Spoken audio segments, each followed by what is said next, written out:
Hi, this is Daniel Strauss from the New Republic. I'm here with my co-author of the New Republic's The Run-Up newsletter, Grace Segers, and we are here today to interview Governor Roy Cooper of North Carolina, who should be joining us any moment. So thank you for coming today. Grace, do you want to say a few words? Thank you so much for joining us here at this webinar.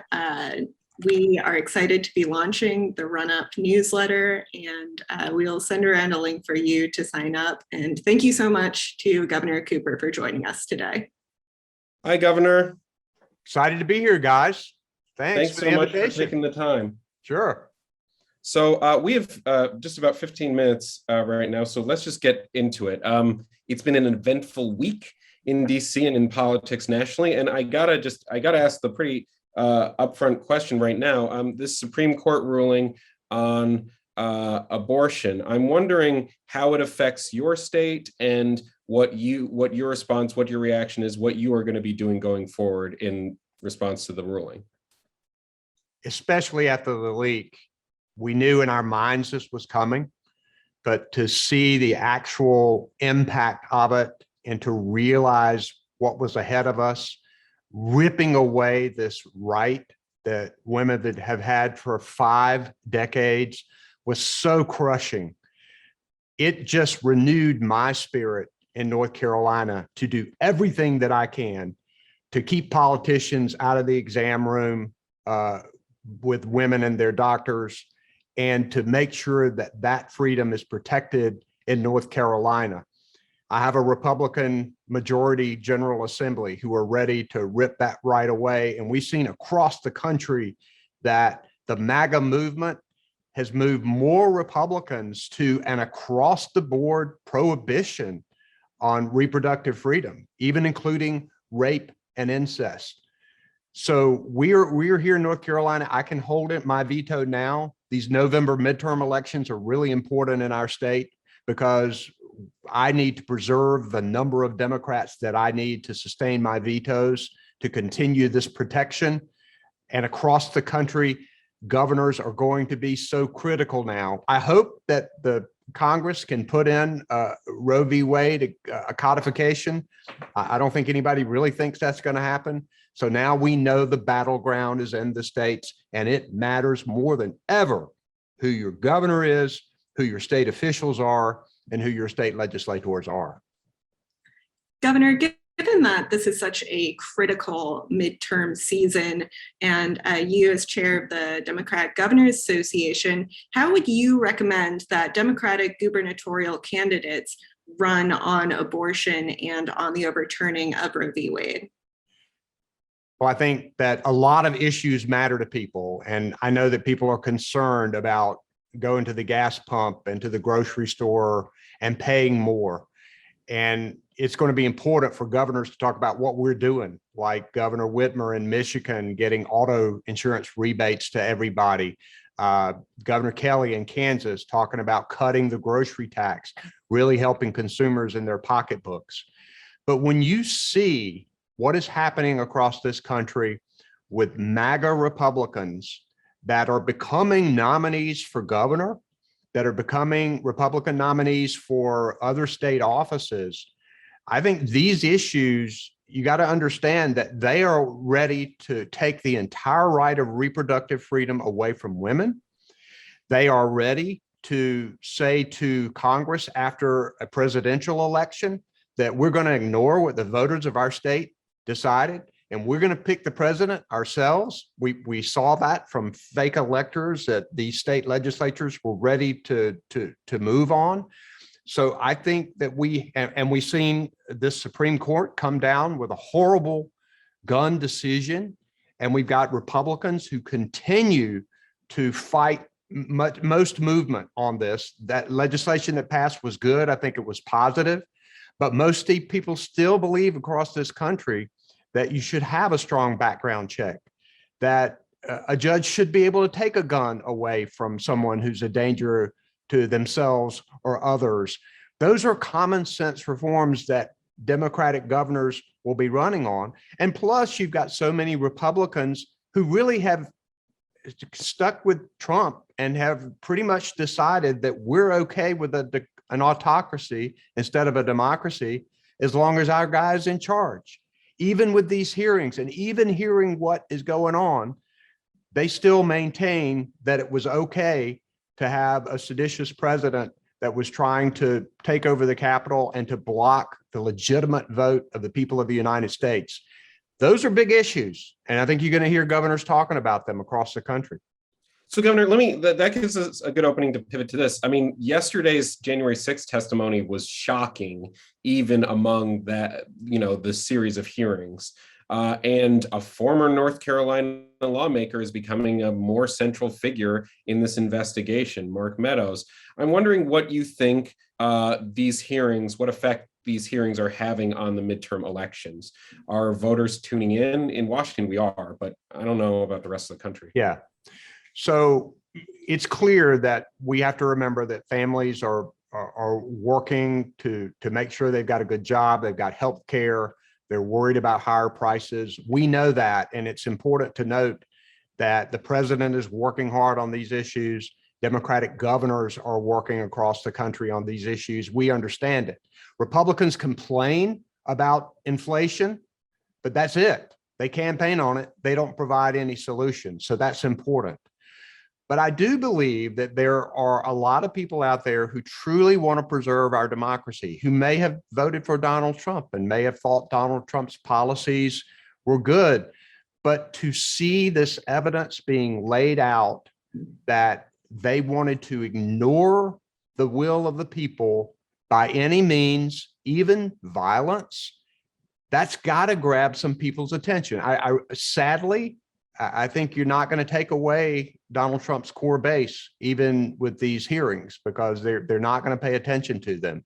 But I do believe that there are many Americans who might have voted for him who are going to be thinking through this and saying, do we really want this for our country? And what we're going to be doing as Democratic governors is letting them know that how you vote in these midterms on your state officials and, of course, U.S. Senate and Congress is going to really matter to the saving of our democracy. It is that serious.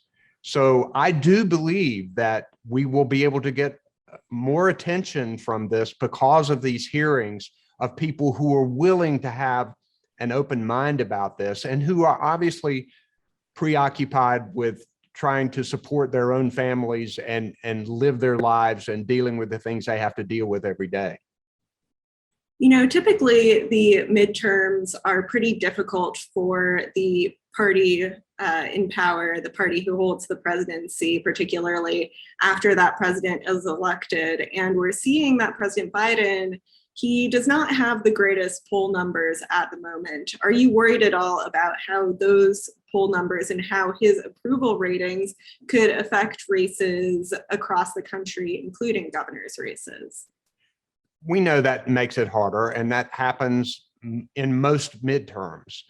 But when you look at governors, since 2014, Democratic governors have won 10 states that Donald Trump won. I'm one of them. In North Carolina, I was elected and reelected. And I think people look at governors through a different lens often because we are CEOs and we get work done. We haven't lost a Democratic incumbent since 2014. And so as chair of the DGA, what I'm going to do is to work hard to make sure that we can fight through these headwinds and also talk about the good things that the Biden administration has done. With Donald Trump, I got 4 years with Donald Trump as president, and now the last year and a half is Joe Biden president. And let me tell you, folks, that's a difference. We heard every month from Donald Trump that we were going to have infrastructure bill, that we were going to move infrastructure in the United States. Zippo. It didn't take long before a massive bipartisan infrastructure bill and an American Rescue Plan that is actually going to allow us to connect all families across North Carolina and across the country to high-speed internet access. We're already putting projects on the ground to repair roads and bridges and bring in EV charging infrastructure, we're going to be talking about those good things. So and on top of that, you have Republican primaries where these candidates are trying to out MAGA each other.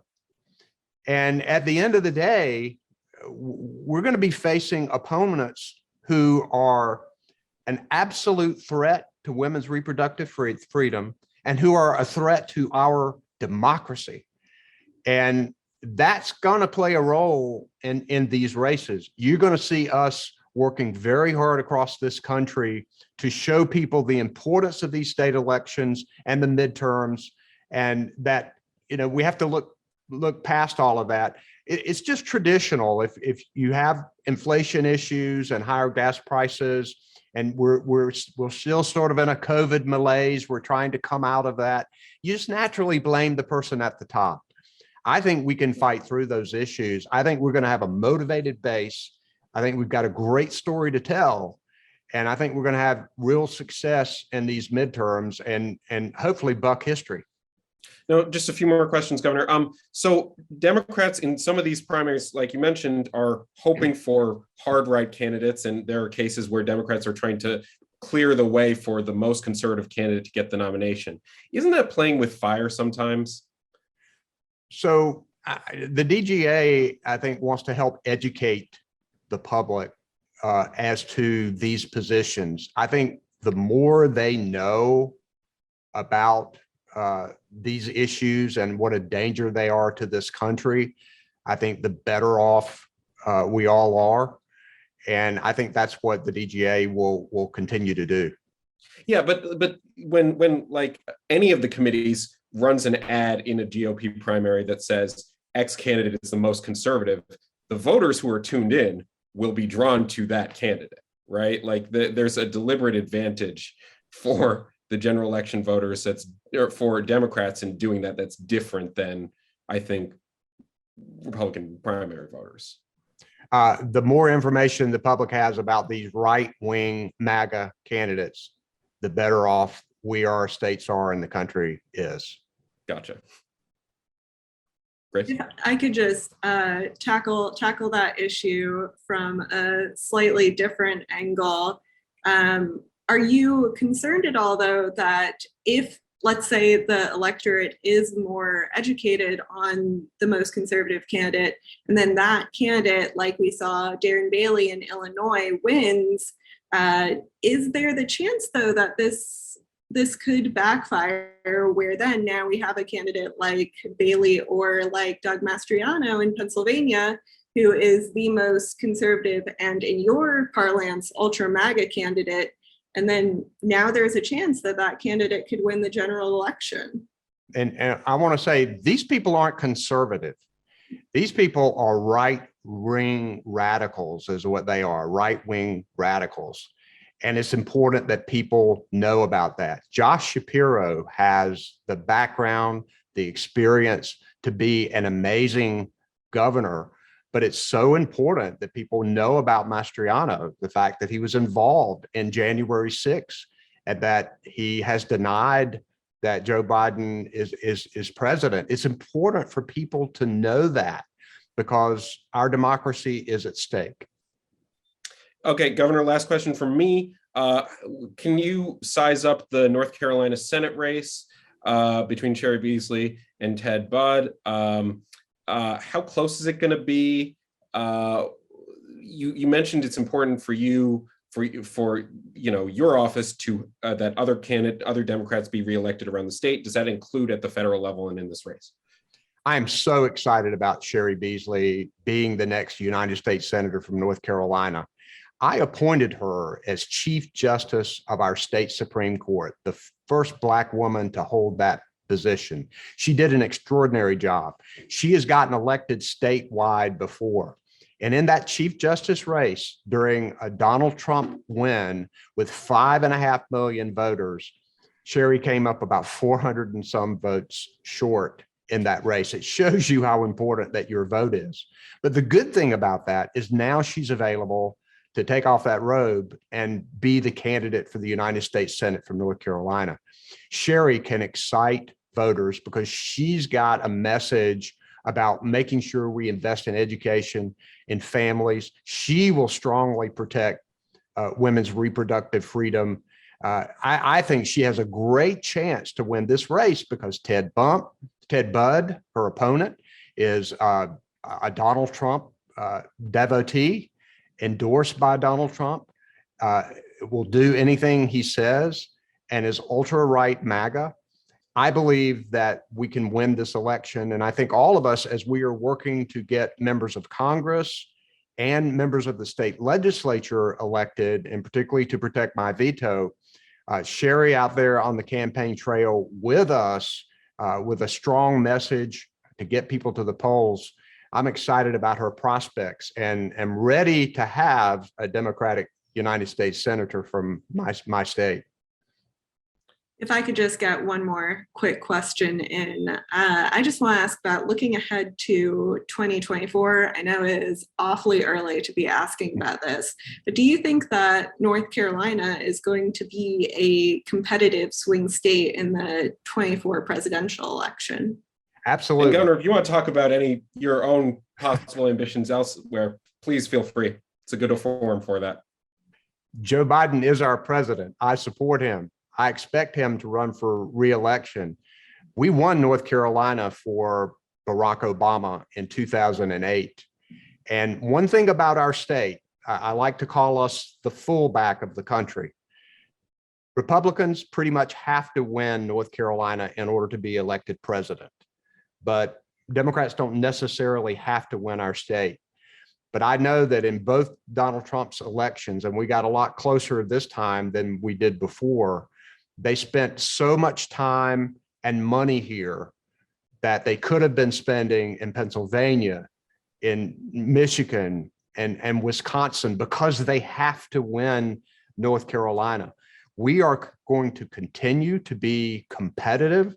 I think that in our state, you're going to see strong support for President Biden when he runs for re-election. We will absolutely be a swing state in play. And I'm ready to work to make sure he wins our state.